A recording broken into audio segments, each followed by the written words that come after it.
What's up, guys? Welcome to another FaceHammer video about the old world. A new article's gone up on Warhammer community about morale, so I'm going to be covering that in this show. I just want to firstly say sorry if I sound a bit croaky or I cough during this. I've got a bit of a cold after coming back from the tournament element of the weekend, but hopefully you can bear with me and everything will go smoothly.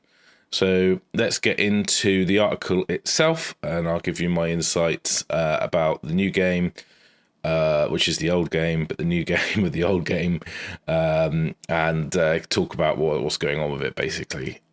So the article went up yesterday on the Monday. It's all about psychology. So there's some interesting insights in here for people who used to play the old game. If you've not and you're just excited and you want to try it out, then there's plenty of cool stuff in here as well.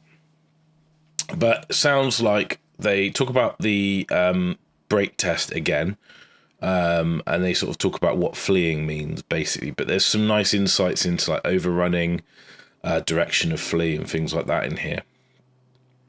So you see they have this give ground, fall back, and break and flee. So basically it's saying that when the losing unit runs, it goes in the opposite direction what caused it to flee. And whichever enemy had the stronger unit strength, if there's a multiple combat, this is always the case.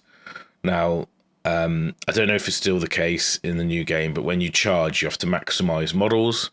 And what you could do is if you charge two things in, you could maximize one unit over the other, as long as like, you know, and then it would offset where your unit was that had the higher unit strength, but then the flee direction was generally directly away and they would pivot away. It does say it says here pivoting only to avoid impassable terrain. So whether or not you still pivot, I don't know. So it might be the case that you just flee directly back from the way you were facing. If that's the case, you're going to lose a lot of the ways to manipulate flee paths, which might be a bit of a bugger. Just so any part of the unit crosses an edge, it's destroyed. There's a little star here, and this is for people who remember the movement shenanigans with a steam tank. It says units can move across the edge and remain in play in other circumstances when they're performing a maneuver. Because what used to happen, it used to be quite funny, if you by the letter of the rules, if you had like a model, like a single thing, like a steam tank or a monster, touching the corner, like touching the edge, you could never pivot to come back into the table, because by pivoting you go off the table, because the bases weren't square. They were like, even if they were square, you'd have to do it. You wouldn't be able to do it, because as soon as you start to pivot, you'd go off. So what that's saying is, as long as if you pivot, you can still move on. So it stops you being locked by table edges. I think it was house ruled in a lot of places, because you used to be able to railroad these models with other things as well. So you could fly like an eagle down the side, and you don't have to, I think it was an inch away was the maximum, but they couldn't go over an inch of you, so it was effectively like being blocked. So they'd have to move forward to clear you before they could pivot. And so if you set it up correctly, they couldn't really clear you. So you could really control these things, but maybe that's still a thing, I don't know, but we'll see. So it says in here that if the enemy gives chase and rolls high enough to make contact, the fleeing unit's dead, they get destroyed. If they run for another enemy unit, they take additional wounds as they go. So I don't know if that means a different unit to what's fighting. So if you've got like a unit fighting the rear and one in the front and they run through you, maybe they take extra damage, I don't know. So if they run for a friendly unit, however, they're safe, but the unit may now bear the brunt of the pursuer's charge. So basically, I think what that means is that they would then be charged by the pursuing unit. So you might better use this as a tactic.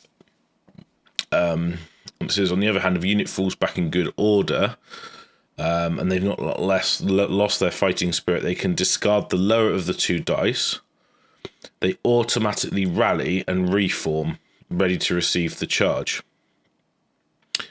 So that's quite interesting, because obviously it's sort of you go, I go. So if you fall back in good order and they don't catch you, you might be going next. So you could reform, get ready to charge them in your go. So it might make breaking from combat, not necessarily a death sentence. Obviously, it's a bit risky, but kind of cool. Also, I don't know if they do catch you and they count as charging you again. If you get to do a reform, maybe you can change your facing. So you could actually reform at an angle, then they'd hit you and they'd angle round to be flush to you. Then you might have something set up to flank. So there might be a lot of tactics around using fleeing. Interesting to see how that plays out. You might end up having to play in layered combat, much like traditional sort of battles. But it's very different. It sounds a lot of stuff here is very different to the old game, which is going to open up a lot of opportunities for new tactical play, I think. So it's giving ground, you step back 2 inches, and then the winner chooses to follow up.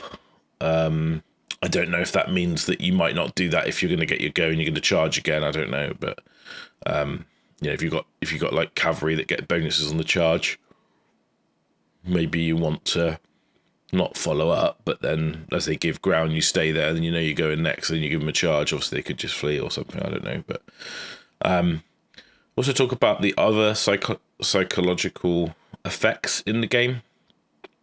So fear, terror, stupidity, amnosty, frenzy, unbreakable, stubborn, hatred. So these are all in the previous game.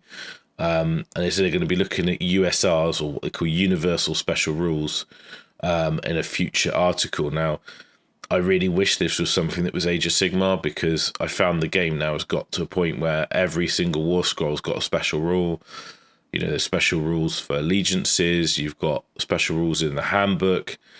And so when you play against someone and you don't know their faction or the units they're using, you get almost bombarded by, oh, they can do a thing, but there's never like, oh, they have this named rule. They don't say, it's like, people don't say, oh, lay low the tyrants and it means this. So, but what was good, because they have to explain the rule. Whereas what was nice with the old world is you say, oh, they cause fear, they're stupid, they're unbreakable.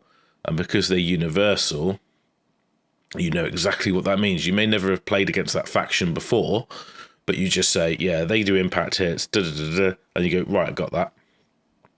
So I'm looking forward to that. I think that would be good, especially for people who are picking the game up for the first time.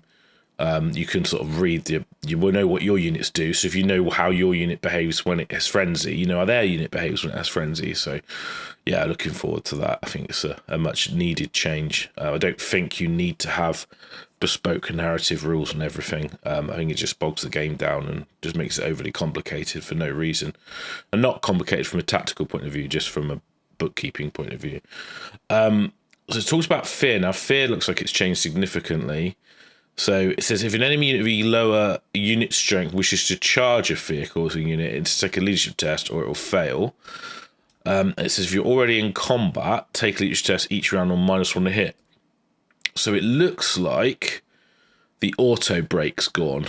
So in the past, and I think I mentioned it in a previous video, if you were fighting a unit that causes fear and you lose, they outnumber you, you automatically break. So I think that is probably gone, and now it's replaced with this.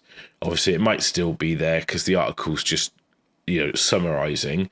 But I would be surprised they wouldn't mention that. If they're talking about break tests and they're talking about fear, why wouldn't you mention that as well? Terror is a bit worse. So if you're charged with something that causes terror, you have to take a leadership test to declare a charge reaction. If you fail, you just flee, and that's always how it used to be. It doesn't talk about if you cause fear, then the terror only counts as causing fear in you. And that was a rule that you had in the old edition. Maybe that's not there anymore. I don't know. And it says that's before you even see if they make the charge. So if they don't make the charge, you still take the test. It says here that terror also applies an additional -1 on opposing units' leadership characteristic when they're taking break tests. So it gives you an extra modifier just for being there, basically. You got the Dragon Ogre Shagoff, and it's got his stat line. You can see it's got 6 wounds, it's initiative 4, it's got 5 attacks, leadership 9, movement 7. It's got some cool rules in here. It's got Armor Bane 2, which I imagine reduces your save by an extra 2. I don't know if strength 6 also does it, but it may only be -2.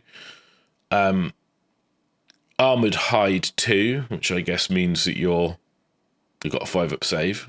And you're probably wearing armor as well, probably light or heavy. Close order. So you talked about close order formation. So that's like single models, so how they work. It says ensorcelled weapons. Don't know what that does. That's probably a chaos rule. Immune to psychology. So that means it won't take tests. It's a large target. You usually used to get +1 hit and things like that against it with shooting. It's got stomp attack, stomp back, it looks like. So, it's got Storm Call, Terror, and the Quickening Storm. So some special rules, don't know what they do. But there's lots of rules in there. And it talks about Frenzy. So this gives units an extra attack, immunity from fear and terror. A frenzied unit must always charge and can never flee. So that's kind of the same. And you've got this dark magic spell, Battle Lust. So it's on a 9. And it says till the end of the phase, the target unit gets the effects of frenzy and hatred.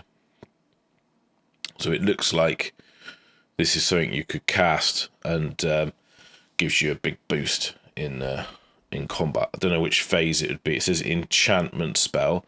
And I think those are done. They're not done in the combat phase. They're done in the hero phase. So, if it was done in the combat phase, it'd kind of be a bit redundant because you'd already got into combat where you wanted to be. And it says next week they're going to talk about magic and talk about the fact that magic doesn't have its own phase and it's spread across the phases. So I think I'll just check that strategy phase article. I'm pretty sure it says enchantment spells. Enchantment or hex spells.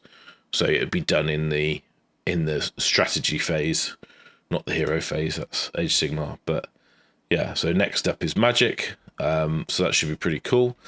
So there's a little more insight into psychology. I can't imagine a lot of these being very different to what they were before. Maybe Fears had a bit of a rework. Really, the most interesting thing is how does the flee path work from combat? Can you pivot? Can you wheel during it? Do you pivot on the center and then like move diagonally away if you're offset centers and stuff like that? If you don't, then that's you can use that probably tactically to almost want to break. So it'll be interesting to see how it pans out. But yeah, it's super excited to see what happens. And join me next week for another article in the old world. I will be doing some Age of Sigmar content on the weekend. I'm talking about the new Flesh Eaters. So stay tuned for that. And also went to the team event with my army. Managed to win Best Painted with that with my dragons. So I'll talk about my games, I'll talk about my army and the Carnage team event, giving you my insights. But yeah, thanks for watching, and I'll catch you all in the next one. And hopefully I can dig out my old books from the loft and start doing some sort of revisiting the old tomes from my childhood. That should be quite interesting. Looking forward to that. Okay, well, thanks for watching, and I'll see you all later. Bye.